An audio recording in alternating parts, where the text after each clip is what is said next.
കോൺഗ്രസ് അധികാരത്തിൽ വന്നാൽ രാജ്യത്തിന്റെ സമ്പത്ത് മുസ്ലിങ്ങൾക്ക് നൽകും. അവർ ഭരണത്തിലെത്തിയാൽ ക്രിക്കറ്റ് ടീം തിരഞ്ഞെടുപ്പ് മതത്തിന്റെ അടിസ്ഥാനത്തിലാക്കും. അവർ ഗോവധത്തിന് അനുമതി നൽകും. അവർ അയോധ്യയിലെ രാമക്ഷേത്രം ബുൾഡോസർ വച്ച് തകർക്കും. മതനിരപേക്ഷ ഇന്ത്യയിലെ 18ാം ലോക്സഭാ തിരഞ്ഞെടുപ്പ് പ്രചരണങ്ങളുടെ ഭാഗമായി പ്രധാനമന്ത്രി നരേന്ദ്രമോദി നടത്തിയ പ്രഭാഷണങ്ങളിലെ പ്രസക്ത ഭാഗങ്ങളാണ് ഇവയൊക്കെ. ഇതൊക്കെ വസ്തുതകളുടെ അടിസ്ഥാനത്തിൽ നടത്തിയതാണെന്ന് BJP അവകാശപ്പെടുമ്പോഴും മുഖ്യ തിരഞ്ഞെടുപ്പ് കമ്മീഷണറും കമ്മീഷൻ അംഗങ്ങളും തികഞ്ഞ മൗനത്തിലാണ്. വിദ്വേഷ പ്രസംഗവുമായി ബന്ധപ്പെട്ട് പ്രതികരിക്കാനില്ലെന്ന് വളരെ കൃത്യമായി കമ്മീഷൻ മാധ്യമങ്ങളെ അറിയിച്ചിട്ടുണ്ട്. അനുകൂലമായോ പ്രതികൂലമായോ തരംഗങ്ങളില്ലാത്ത തിരഞ്ഞെടുപ്പിൽ തങ്ങളുടെ അടിസ്ഥാന വോട്ട് ബാങ്കിനെ ഊർജിതപ്പെടുത്താനുള്ള വൈകാരിക ആയുധമെന്ന നിലയ്ക്കാണ് BJP ഹിന്ദു മുസ്ലിം വിഷയങ്ങൾ ഉയർത്തുന്നത്. ഒന്നാം ഘട്ടത്തിന്റെ 2ാം പാദം മുതൽ അതിതീവ്ര മുദ്രാവാക്യങ്ങളുടെയും വിദ്വേഷ പ്രസംഗങ്ങളുടെയും വേദിയായി മാറി തിരഞ്ഞെടുപ്പ് രംഗം. 5ാം ഘട്ടത്തിലേക്ക് വരുമ്പോൾ തുറന്ന വർഗീയതയുടെ ആയുധ പ്രയോഗമായി.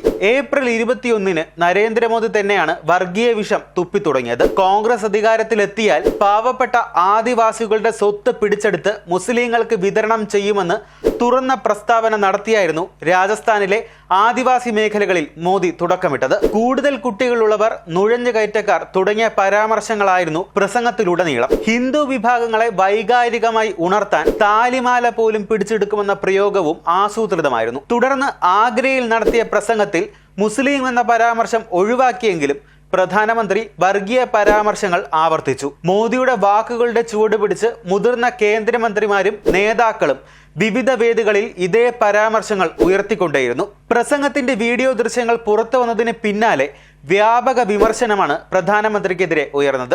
കോൺഗ്രസ് ദേശീയ അധ്യക്ഷൻ മല്ലികാർജുൻ ഖാർഗെ രാജ്യത്തിന്റെ ചരിത്രത്തിൽ ഒരു പ്രധാനമന്ത്രിയും തന്റെ പദവിയുടെ അന്തസ്സ് മോദിയോളം താഴ്ത്തിയിട്ടില്ലെന്ന് വിഷയത്തിൽ പ്രതികരിച്ചിരുന്നു. കായിക മേഖലയിൽ മതാടിസ്ഥാനത്തിൽ ന്യൂനപക്ഷങ്ങൾക്ക് മുൻതൂക്കം നൽകാനാണ് കോൺഗ്രസ് ഉദ്ദേശിക്കുന്നതെന്നാണ് മധ്യപ്രദേശിലെ ധറിൽ നടന്ന തെരഞ്ഞെടുപ്പ് റാലിയിൽ മോദി പറഞ്ഞത്. ആരൊക്കെ ഇന്ത്യൻ ക്രിക്കറ്റ് ടീമിൽ തുടരണം തുടരണ്ട എന്നത് തീരുമാനിക്കുന്നതും ഈ മാനദണ്ഡം അനുസരിച്ചായിരിക്കുമെന്നും മോദി പറഞ്ഞിരുന്നു. കോൺഗ്രസ് അധികാരത്തിൽ വന്നാൽ ഗോവധത്തിന് അനുമതി നൽകും. ഗോമാംസം കഴിക്കുന്നവരെ പ്രോത്സാഹിപ്പിക്കും. ഔറംഗസീബിന്റെ കാലത്ത് നിലവിലുണ്ടായിരുന്ന നികുതി സമ്പ്രദായം ഇന്ത്യ സഖ്യം തിരികെ കൊണ്ടുവരുമെന്നും പരമ്പരാഗത സ്വത്തിന് നികുതി ഏർപ്പെടുത്തും എന്നുമാണ് ലക്നൌവിൽ നടന്ന തിരഞ്ഞെടുപ്പ് റാലിയിൽ UP മുഖ്യമന്ത്രി യോഗി ആദിത്യനാഥ് മോദിയുടെ വർഗീയ പ്രസംഗങ്ങളെ കൂട്ടുപിടിച്ച് ആരോപിച്ചത്. കോൺഗ്രസ് അധികാരത്തിലെത്തിയാൽ അയോധ്യയിലെ രാമക്ഷേത്രം ബുൾഡോസർ വെച്ച് തകർക്കുമെന്ന് പ്രധാനമന്ത്രി നരേന്ദ്രമോദി പറഞ്ഞത് കഴിഞ്ഞ ദിവസമാണ്. അയോധ്യ വിധി അട്ടിമറിക്കാനാണ് കോൺഗ്രസ് ശ്രമിച്ചത്. സമാജ്വാദി പാർട്ടിക്ക് വോട്ട് ചെയ്താൽ രാംലല്ല വീണ്ടും ടെന്റിനുള്ളിലാകുമെന്നും രാമക്ഷേത്രം തച്ചുടയ്ക്കുമെന്നും ഉത്തർപ്രദേശിലെ ബാറാബങ്കിൽ നടന്ന റാലിയിൽ മോദി പറഞ്ഞു. NDA രാജ്യത്തിന്റെ വികസനത്തിനായി പ്രവർത്തിക്കുമ്പോൾ ഇന്ത്യ സഖ്യം അസ്വസ്ഥതകൾ സൃഷ്ടിക്കുകയാണെന്നും തിരഞ്ഞെടുപ്പിന് പിന്നാലെ സഖ്യം ചീട്ടുകൊട്ടാരം പോലെ തകരുമെന്നും മോദി പറഞ്ഞു. വർഗീയ വിഷം വിളമ്പുന്ന BJPയുടെ പരാമർശങ്ങൾക്കെതിരെ കോൺഗ്രസ് ഉൾപ്പെടെയുള്ള രാഷ്ട്രീയ കക്ഷികൾ തിരഞ്ഞെടുപ്പ് കമ്മീഷന് വീണ്ടും പരാതി നൽകാൻ ഒരുങ്ങുകയാണ്. മുൻപ് നിരവധി തവണ പരാതി നൽകിയിട്ടും BJPക്കെതിരെ നടപടിയെടുക്കാൻ കമ്മീഷൻ തയ്യാറായില്ല.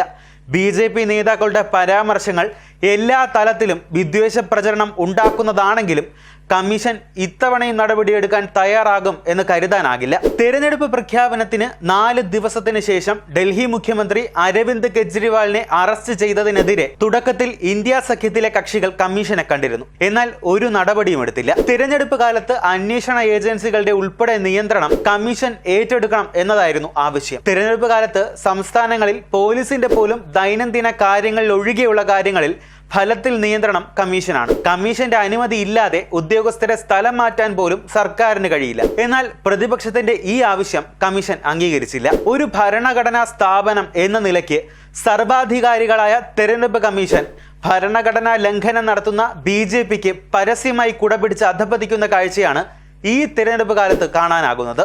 BJPക്കും പ്രധാനമന്ത്രി നരേന്ദ്രമോദിക്കും തങ്ങളുടെ വാദങ്ങൾ തിരഞ്ഞെടുപ്പിലുടനീളം പ്രചരിപ്പിക്കാനും ഇഷ്ടമുള്ളത് വിളിച്ചു പറയാനും അവകാശമുണ്ട്. എന്നാൽ നിയമം അനുശാസിക്കുന്നത് പ്രകാരം ഇതിൽ നിയന്ത്രണം തിരഞ്ഞെടുപ്പ് കമ്മീഷനിൽ നിക്ഷിപ്തമാണ്.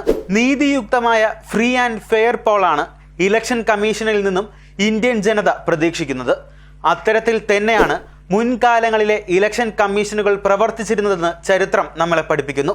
ലോകത്തെ ഏറ്റവും വലിയ ജനാധിപത്യ രാജ്യമായ ഇന്ത്യയിൽ ജനാധിപത്യത്തെ തന്നെ അരക്ഷിതാവസ്ഥയിലാക്കി ഭരണഘടനാ സംവിധാനങ്ങൾ മുഖം തിരിക്കുമ്പോൾ തെരഞ്ഞെടുപ്പിന്റെ ഭാവി ഇരുട്ടിലാവുകയാണ്.